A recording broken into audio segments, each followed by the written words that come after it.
So, Sony's spin-off movie from the Spider-Man franchise, Morbius, played by Jared Leto, although most of you would say Jared Leto. There is a plot leak, and you know this channel is famous for going over Avengers EndGame plot leaks, so why not go over Morbius plot leak? So this is coming courtesy of Reddit.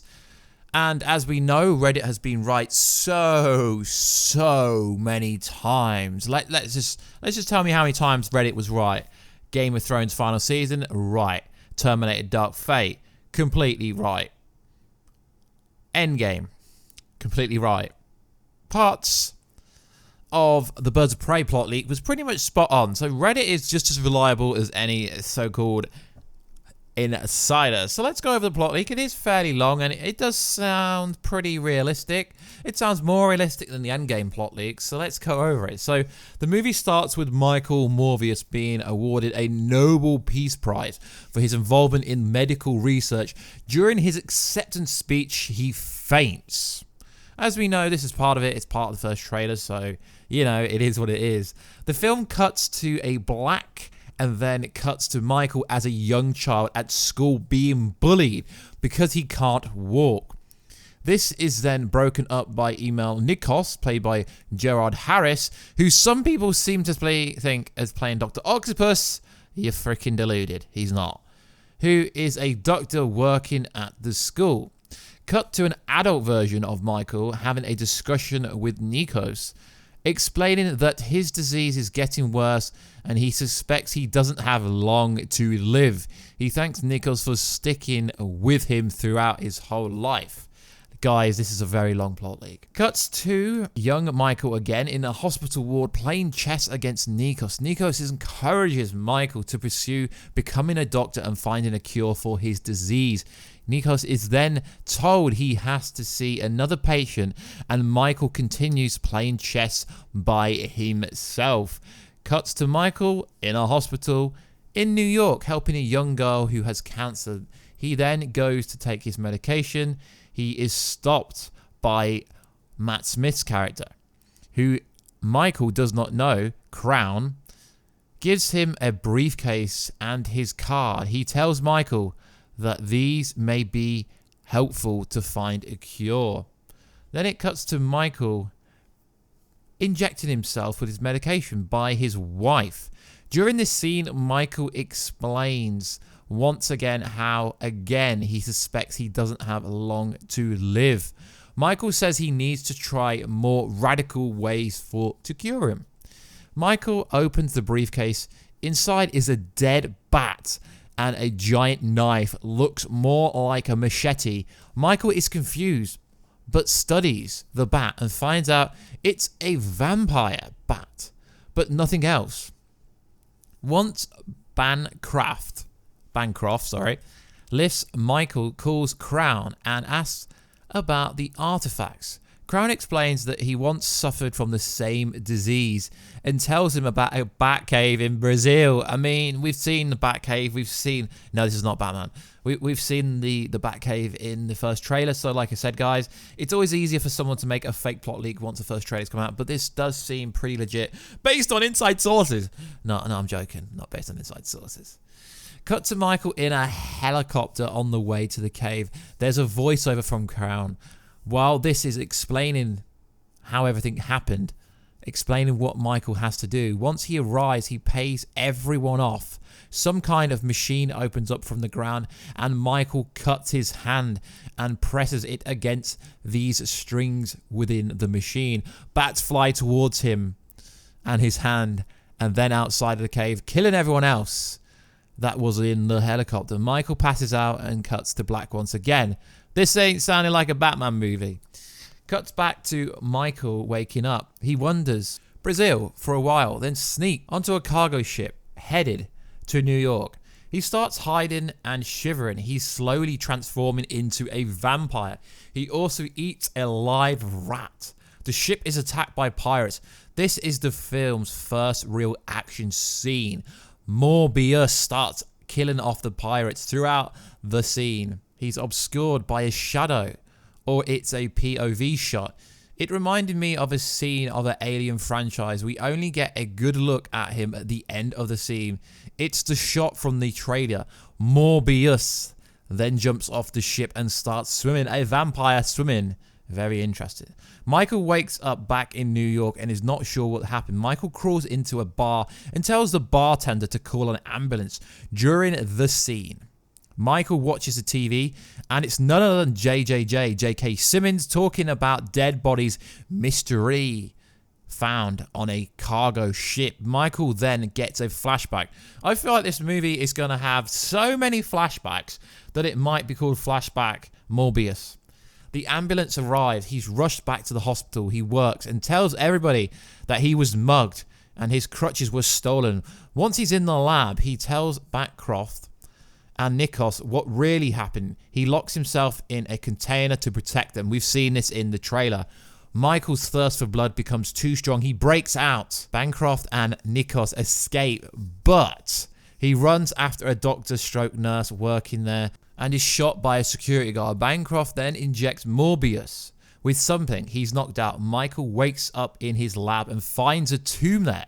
There's a note on it that says, "All the answers you seek lie within." Michael opens to find a skeleton wearing a comic-accurate Morbius suit, which Michael laughs at. The tomb is also covered in some ancient language, and Michael doesn't know how, but he's able to read it. Cut to Simon, played by Tyrese Gibson, investigating what caused the death of the pirates. Simon believes it was something supernatural that caused it, which others laugh off. Simon also asks a mechanical gauntlet on his right arm that gives him super strength in the arm. It's mentioned that the gauntlet is from Oscorp. Oh my god, the Sinister Six, they're setting it up! I like to try and be theatrical, guys. Maybe, I don't know. We don't know the validity of this story. Meanwhile, there's a montage of Michael testing out his new abilities. A lot of this is seen in the trailers. Simon visits Nikos and starts questioning him about Michael. Meanwhile, Crown is in some kind of lab in the sewers and revealed to be incredibly skinny. And his tattoos are all over his body. He collapses, cuts to the tube in Michael's lab, opening up it himself. The skeleton itself starts fighting Morbius. This is the scene in the movie. Just because of how bonkers it is, Morbius defeats it by crushing its skull, and then skeleton costume attaches itself to Morbius.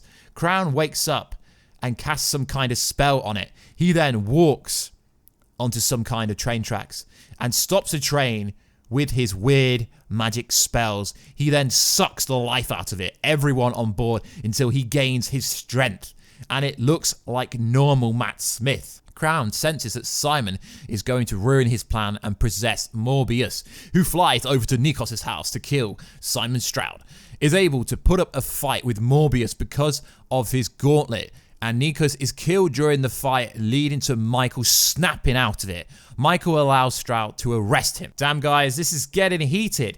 He is sent to a state prison, and you're kidding me?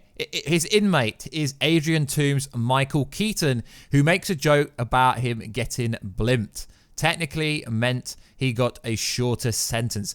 During the night, Michael sees Crown in some kind of ghost form and tells Michael to meet him in New York or he'll kill Bancroft. Michael builds up the power and breaks out of prison while floating and being surrounded by bats.